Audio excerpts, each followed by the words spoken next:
जबरदस्ती मेरा कूड़ा घर बनाया जा रहा है जी। हाँ, 407 जो मेरे बगल में था उसमें गांव का गंदा पानी बहता था। अच्छा। लेकिन अब उसको काट के मेरे खेत में पानी बहा रहे हैं और जबरदस्त मेरे उसमें कूड़ा घर बना रहे हैं। मुझसे ये पैसा मांगे। कौन मांगे? लाल बिहारी राम लेखपाल ने कहा कि मुझको 20,000 रुपया दे दो, मैं तुम्हारा हटा दे रहा हूँ। 20,000 का डिमांड किए हैं जी। दक्षिण से 12 कड़ी और उत्तर से 22 कड़ी, जो कि नायब साहब मौके पर जाँच करके आए।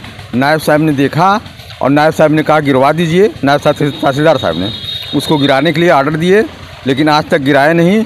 फिर निर्माण करा रहे थे। उसके बाद पुलिस बल के ज़रिए मैंने उसको रुकवाया। टंकी जो है टंकी कहीं और बन रही थी, ये हटा के ले जाना चाहते थे कब्रिस्तान में। इससे पूर्व जो SDM साहब थे मुझको पता चला कि इनके बहुत चहेती, बहुत करीबी हैं। किसके? श्रीवास्तव जी जो थे SDM साहब से फर्जी एक बार हरजन से दरख्वास्त भी दिलवा चुका है, लेकिन रसीदगंज चौकी इंचार्ज ने ईमानदारी से जांच किया, सब गलत पाया। कर्नल में आपका स्वागत है। मैं नीरज प्रजापति। मैं इस समय उपस्थित हूँ उत्तर प्रदेश के जनपद आजमगढ़, तहसील निजामाबाद। यहाँ एक चाचा हैं जिनका नाम है मिर्ज़ा राहिल शेख, और इस समय वो तहसील पे आए हुए हैं। उनकी भुईदरी गाटा संख्या 405 में कुछ कड़ी नेकपाल और प्रधान की मिलीभगत से सुनने में आ रहा है। या उनके ज़मीन पर जो है ये सरकारी कूड़ेदान का, ये चाचा से मिलते हैं। चाचा क्या बताते हैं इसके विषय में, और चाचा से भेंट करवाते हैं, पूछते हैं उनकी ज़मीन में क्या। साथ साथ चाचा यहाँ उपस्थित हैं तहसील पर, और चाचा से आइए मिलवाते हैं। चाचा अपना परिचय देते हुए। मेरा नाम मिर्ज़ा राहिल बेग है, मैं मुस्लिम पट्टी थोड़ा जी थाना तहसील निजामाबाद का मूल निवासी हूँ। वैसे में उसमें जो है ज़बरदस्ती मेरा कूड़ा घर बनाया जा रहा है जी। हाँ, 407 जो मेरे बगल में था उसमें गाँव का गंदा पानी बहता था। अच्छा। लेकिन अब उसको काट के मेरे खेत में पानी बहा रहे हैं और जबरदस्त मेरे उसमें कूड़ा घर बना रहे हैं।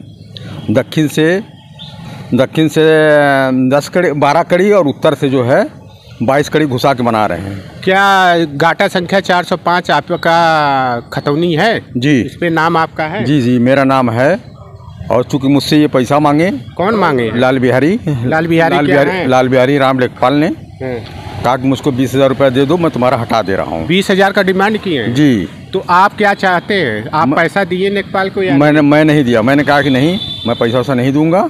आपको जहाँ सरकारी भूमि आप ले लीजिए, मुझसे कोई लेना देना नहीं है। मेरे उसमें मत बनाइए। आपके भुईदरी जो है 405, क्या उसमें भी कुछ जगह कब्जा कर रहे हैं? नहीं, उसमें जो है 12 कड़ी और उसके बाद दक्षिण से 12 कड़ी और उत्तर से 22 कड़ी, जो कि नायब साहब मौके पर जाँच करके आए। नायब साहब ने देखा और नायब साहब ने कहा गिरवा दीजिए। नायब साहब तहसीलदार साहब ने उसको गिराने के लिए आर्डर दिए, लेकिन आज तक गिराए नहीं। फिर निर्माण करा रहे थे। उसके बाद पुलिस बल के ज़रिए मैंने उसको रुकवाया, तब से रुका पड़ा हुआ है। और परसों फिर काम कर रहा था, उसके बाद फिर गई पुलिस, रुकवाया हूँ। रुकवाने के बावजूद जो है। क्या इसकी शिकायत आप प्रधान से नहीं किए कि प्रधान जी मेरे ज़मीन भुईदरी गाटा संख्या 400? नहीं, प्रधान से मैंने कहा तो कहा कि मुझको लेखपाल साहब बताए हैं। अच्छा। लेखपाल साहब बताए। मेरी सिर्फ इतनी ही गलती है, क्योंकि टंकी जो है टंकी कहीं और बन रही थी, ये हटा के ले जाना चाहते थे कब्रिस्तान में। मुझको ये जानकारी ये हुई है कि 3 लाख रुपया में जहाँ टंकी बन रही है सरकारी भूमि पे, वो किसी और के कब्जे में थी। इनको 3 लाख रुपया का सौदा हुआ था, सोचे टंकी हटवा देंगे। तो वही मेरी इनकी दुश्मनी है। ये बताइए, इसकी शिकायत क्या आप कभी तहसील पे या आगे तक कहाँ किए हैं? मैं तहसील पे किया, जिला स्तर से किया, जो कि नायब साहब के लिए जांच आती है और उच्च अधिकारियों की आती है। लेकिन ये खुद अपने दबाव में लेके, इससे पूर्व जो SDM साहब थे मुझको पता चला कि इनके बहुत चहेती, बहुत करीबी हैं। किसके? श्रीवास्तव जी जो थे SDM साहब थे। नाम क्या था? वो राजीव रंजन क्या श्रीवास्तव जो थे, इससे पहले सत्यरंजन श्रीवास्तव। हाँ, उनके बहुत करीबी थे। वो उन्हीं से कागज़ लेके खुद जाते थे।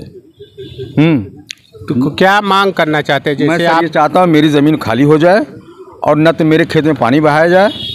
हैं, ज़बरदस्ती पानी बहा रहे हैं भूमधरी पे।